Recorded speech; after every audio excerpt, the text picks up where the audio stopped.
зан бо ду кӯдакаш худро ба дарёи Зарафшон партофта ғарқ мешавад. Ин ҳодиса моҳи меи соли 2019 дар деҳаи рӯдакии шаҳри Панҷакент ба вуқӯъ пайваста аст. Раёсати кумитаи ҳолатҳои фавқулода ва мудофиаи гражданӣ дар вилояти Суғд ҷасади зан ва кӯдаки онро аз поёноби дарёи Зарафшон дарёфт намуданд, аммо ҷасади Шарип ва Минои 5 сола фарзанди дигари зан пайдо нагардидааст. Дар ин бора имрӯз сани 7 феврал дар нишасти матбуотӣ муовини сардори раёсати кумитаи ҳолатҳои фавқулода Анвар Қосимов ба рӯзноманигорон маълумот дод. Гуфта шуд ки ба ҷуз аз Минои 5 сола ҳамчунин зани 84 сола аз ноҳияи Айнӣ ба Фондарё ғарқ шудаасту то ҳол ҷасади ӯро ҷустуҷӯ доранд.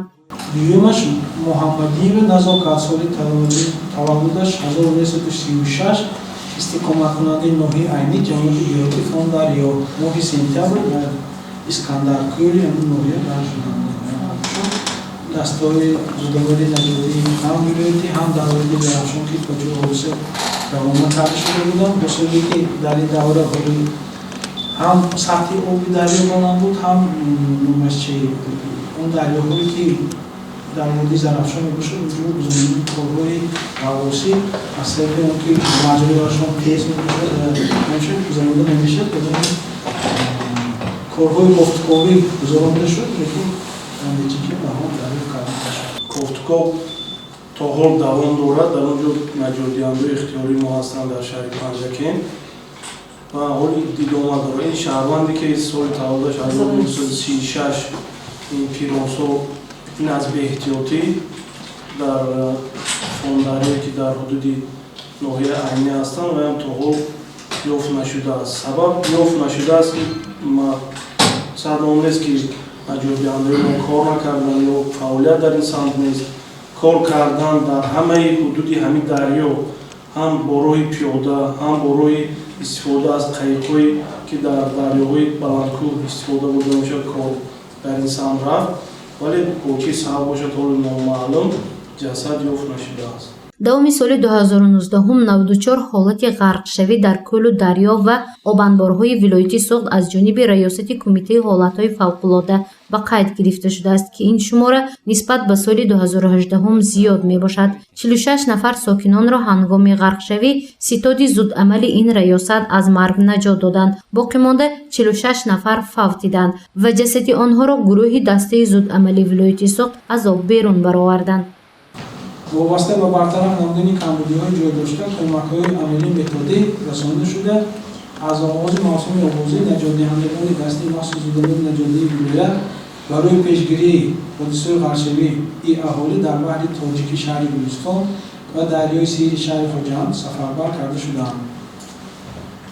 новобаста аз гузарондани чорабиниҳои мазкур дар давоми соли 2019 94 ҳолати ғарқшавӣ бо сабабҳои гуногун дар кӯлу дарёҳо ва обанборҳои шаҳри Нуриёи дигар ба қайд гирифта шуд.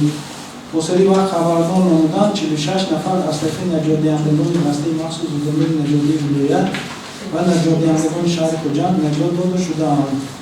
бино ба таҳлили мутахассисони раёсати кумитаи ҳолатҳои фавқулода ҳанӯз ҳам дар баъзе мавзеъҳои селроҳа бунёди биноҳои истиқоматӣ ба мушоҳида мерасад. Холмаҳмад Холов сардори шӯъбаи ҳифзи аҳолӣ ва ҳудуди ин раёсат мегӯяд ки бештари манзилҳои истиқоматӣ дар мавзеи Чашмаи Арзана нобуд карда шуд, вале новобаста ба ин ҳоло низ биноҳои истиқоматӣ дар селроҳаҳо мавҷуд мебошад.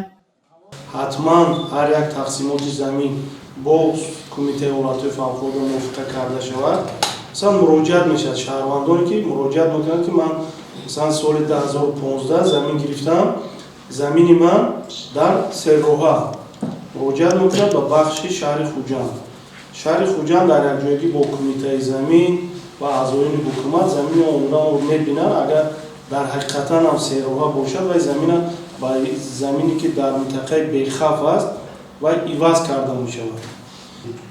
ин проблема дар дигар минтақаҳои вилоят низ ҳастанд, на танҳо дар шаҳри Хуҷанд, ва дигар минтақаҳо ҳастанд нисбати ин корбарӣ рафта истодаст. мувофиқи маълумоти расмӣ дар ҳудуди шаҳри хуҷанд 10 селроҳа ҳаст. Тасмим ҳаст селроҳаи минтақаи маҳаллаи Чашмаро мақомоти иҷроии ҳокимияти давлати шаҳри хуҷанд дар соли 2020 тоза намуда ба ҳолати аввала бармегардонанд. Ин кор барои бехавф намудани аҳолии ин маҳаллаи шаҳри хуҷанд мусоидат менамояд. гузориши Мафнушкур ва Наимҷон Аюбов барои барномаи иттилоотии Хабар.